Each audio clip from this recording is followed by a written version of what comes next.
عفان وحید صاحب کی زندگی کا سب سے غمگین لمحہ؟ میرے ایک ہی ماموں تھے and we were all very close to him. He was a very handsome man. ہم کبھی سوچ نہیں سکتے لائک کچھ فیملی میں آپ کے ایسے لوگ ہوتے ہیں نا کہ جن کی وجہ سے فیملی کی رونق جو ہے وہ برقرار جان ہوتے ہیں، وہ سب کو اکٹھا کر کے رکھتے ہیں. He passed away with in days and he was like early 60s میں تھے. That's hardly any age. اور مجھے یاد ہے اس دن کراچی پتہ نہیں رات 1:30 بجے اینڈ اٹس سو سرپرائزنگ. میں بالکل ایگزیجریٹ نہیں کر رہا. میں شوٹ پہ ہوں، کراچی میں ہوں، تو بس نارملی بات نہیں ہوتی، آپ تھکے آ رہے آتے ہیں، سو جاتے ہیں. رات کو 1:30 بجے پتہ نہیں مجھے کیا ہوا، اور میں ماموں کو 1:30 بجے تو کال کرنے کا سوچ بھی نہیں سکتا تھا، وہ ٹائم ہی ڈیسنٹ نہیں تھا. I dialled his number and he answered my call. اور انہیں بہت شدید بخار تھا، تو کہتے ہیں میرا تم سے بات کرنے کو بہت دل کر رہا تھا. اور آپ کے علم میں یہ نہیں تھا کہ وہ بیمار ہے؟ بالکل بھی نہیں. بخار. That's very interesting experience you are sharing, because اس کا تعلق اسپرچویلٹی سے ہے. Please continue.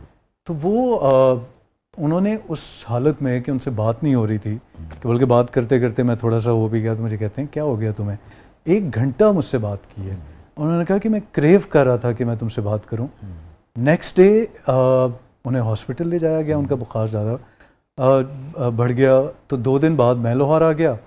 بس وہ 3-4 دن ہسپتال کے چکر لگتے رہے ہیں اور ہی پاسڈ اوے. بلکہ ہاسپٹل میں مجھے دیکھ کے وہ بیچارے ٹیوبز لگی ہوئی ہیں، سب کو مجھے دیکھ کے عفان آ گیا ہے، اب مجھے یہ یہاں سے نکال کے لے جائے گا. یہ ٹریجڈی تو تھی، بٹ ماموں اینڈ ممانی were so madly in love with each other کہ ماموں کی ڈیتھ کے 1 ہفتے بعد ممانی پاسڈ اوے. یا ہماری فیملی میں لو برڈس مشہور تھے. وہ ایک ایسی ٹریجڈی ہے میں نے اتنی قریب سے دیکھی ہے، and we were so close. لوگوں کے لیے ایک عام سی بات ہوگی، اچھا یار ماموں فوت ہو گئے ہیں، ٹھیک ہے.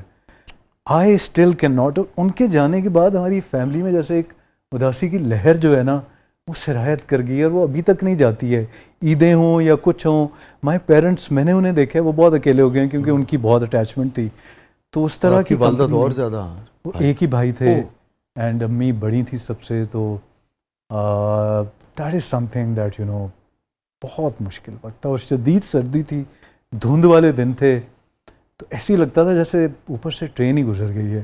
یو نو اتنا بری طرح فیل کیا تھا. تو that is something that I can not get my head around. ابھی تک ایکسیپٹنس تو آ گئی ہے، بٹ کبھی کبھی غور سے سوچیں تو آپ کو یقین نہیں آتا کہ یار زندگی میں کیا کیا کچھ دیکھنا پڑتا ہے. وہ ہے نا زمین کھا گئی آسمان کیسے کیسے. تو آپ کی زندگی میں اتنے بڑے بڑے لوگ ہوتے ہیں جن کو دیکھ کے آپ بڑے ہوئے ہوتے ہیں، اور ایک وقت ہوتا ہے وہ آپ کے ارد گرد کہیں موجود نہیں ہوتے. تو یا آئی تھنک یہی ایسنس ہے لائف کا. بعض اوقات آپ ذہنی طور پہ تیار ہو رہے ہوتے ہیں نا اپنے شعور کی وجہ سے. کوئی بیمار ہے، کوئی ایج فیکٹر ہے، تو پھر بھی تسلی اور ڈھارس نسبتاً جلدی ہو جاتی ہے. بٹ اس طرح کا جو وہ ہے نا، وہ تو بالکل ہی آپ کو ایسا شوق پہنچتا ہے جو جو ٹراما میں بعض اوقات تبدیل ہو جاتا ہے، توڑ دیتا ہے. Rightly said. احمد مشتاق کا شعر ہے نا، بلا کی چمک اس کے چہرے پہ تھی، مجھے کیا خبر تھی وہ مر جائے گا. بعض اوقات کیا بات ہے، کیا بات ہے. یہ فرمائیے گا، یہ اسپرچولی ہی سب سے زیادہ آپ کو کیا یاد آتا ہے کہ اچھا میرا اس خوشی سے، اس واقعے سے روحانی طور پہ کنیکشن تھا، یا مجھے اندازہ ہو گیا تھا کہ یہ ہونے والا ہے؟ جیسے یہ دکھ کی کیفیت آپ نے. ایک بار جیسے مجھے رات کو خواب آیا کہ میں بہت شدید زلزلہ آیا ہے، اور میں NCA کے 5th فلور پہ جہاں میرا اسٹوڈیو ہوتا تھا ڈرائنگ کا، میں اس کے روف ٹاپ پہ ہوں، اور مجھے لگ رہا ہے کہ میں ابھی پھسل کے گر جاؤں گا، بیکاز وہ اتنا شدید تھا. آپ کھڑے نہیں ہو پا رہے، کھڑے نہیں ہو پا رہے. Exactly I was trying to hold on to things بچنے کے لیے، لیکن میں نہیں کر پا رہا، لیکن میں گرتا بھی نہیں ہوں. اگلی صبح میں اسی 5th فلور میں بیٹھا ڈرائنگ کر رہا ہوں، اور وہ جو 2005 کا شدید زلزلہ آیا تھا وہ اس وقت آیا، اور پوری بلڈنگ ایسے سوئے کر رہی تھی، اور 5ویں فلور سے نیچے آنے میں بھی آپ کی زندگی بیت جائے. تو وہ والا ایک مجھے یہ ایک بڑا حیرت انگیز واقعہ ہے. تو اس طرح کی بہت چیزیں ہوئی ہیں، بہت زیادہ. بابا جی بریک کے بعد ہم آپ سے ملیں گے.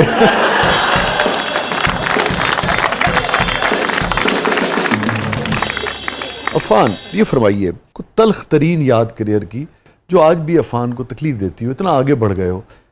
بہائنڈ یور بیک بہت کچھ سننے کو مجھے ملتا تھا.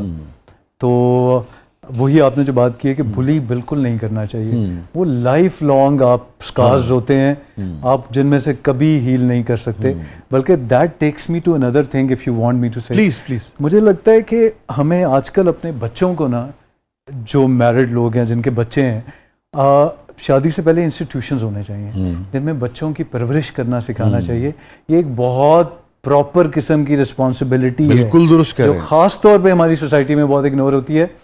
اگر آپ بچوں کو خوش رہنا نہیں سکھاتے نا تو وہ دنیا میں کہیں بھی چلے جائیں وہ کچھ نہیں کر سکتے, وہ انجوائے بھی نہیں کریں گے اپنی سکسیس کو.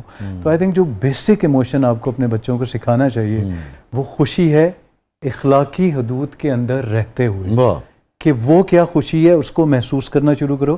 اس سے ان کے اندر ٹرانسینڈنس پیدا ہوگی. جب دل کی حالت بدل جاتی ہے تو ارد گرد کیا ہو رہا ہے اس سے زیادہ سب حسین لگنے لگتا. ایگزیکٹلی. تو بچوں کو ہمیں خوش رہنا سکھانا چاہیے. مجھے لگتا ہے کہ خوش رہنا ایک روحانی ذمہ داری ہے. آپ خوشی کے بغیر اللہ کو بھی نہیں پا سکتے. حالانکہ ٹیکنیکلی کہا جاتا ہے کہ آپ کا غم آپ کو وہاں لے کے جاتا ہے, بٹ اس کے پیچھے بھی ایک لاجک ہے.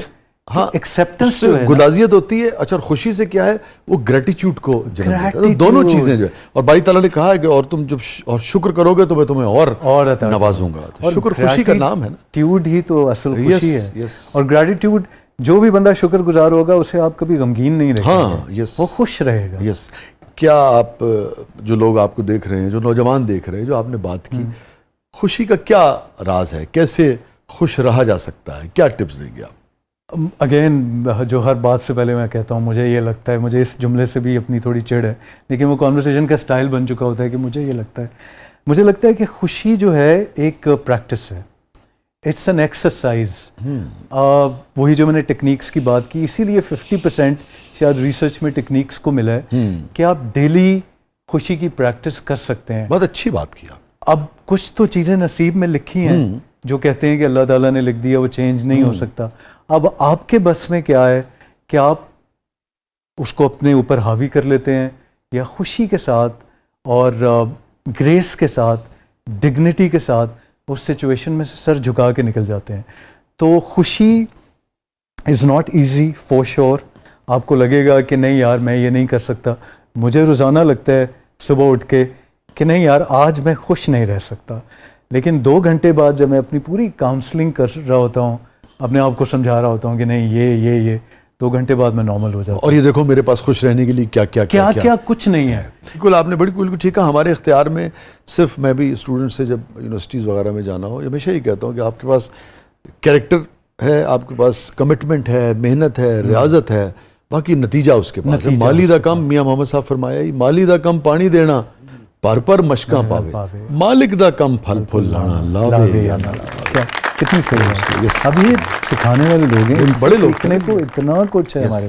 ان کی جو پوئٹری ہے وہ ضابطہ حیات ہے, کیا کچھ نہیں سیکھ سکتے. رومی فور دیٹ میٹر, میاں محمد صاحب کو رومی کشمیر کہا جاتا ہے اسی وجہ سے. For all the right reasons. Yes, for all the right reasons, no doubt. 3 لفظوں میں زندگی کے مختلف ادوار کو صرف 3 لفظوں میں کیسے بیان کریں گے؟ محبت.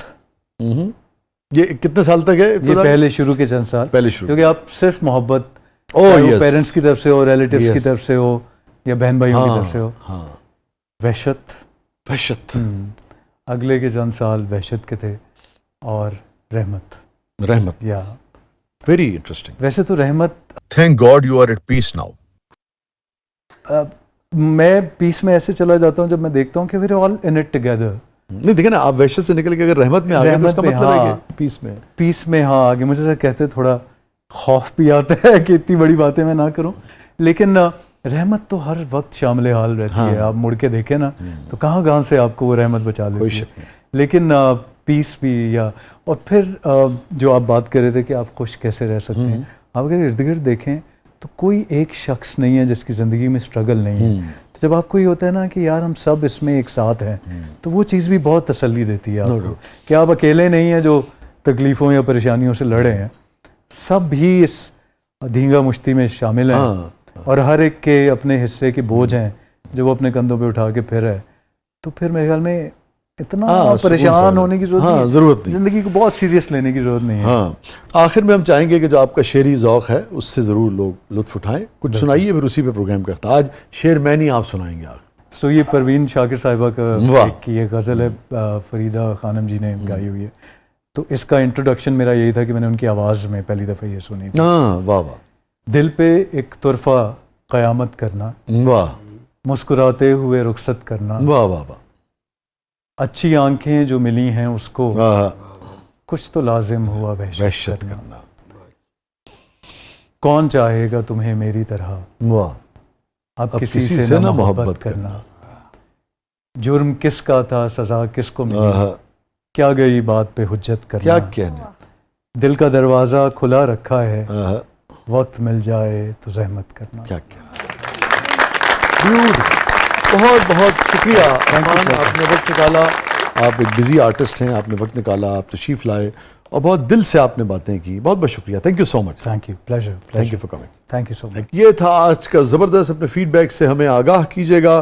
اور کیا اچھے شعر سنائے عرفان نے پروین کے کہ کون چاہے گا تمہیں میری طرح، اب کسی سے نہ محبت کرنا. حالانکہ میں یہ کہتا ہوں کہ کوئی نہیں، اگر ایک بار نہیں چلی محبت تو دوبارہ کرنے کی کوشش کرنی چاہیے. البتہ کسی محبت میں رہتے ہوئے نہیں محبت نہیں کرنی چاہیے. اجازت دیجیے، اپنے فیڈ بیک سے ہمیں آگاہ کیجیے گا. اللہ حافظ.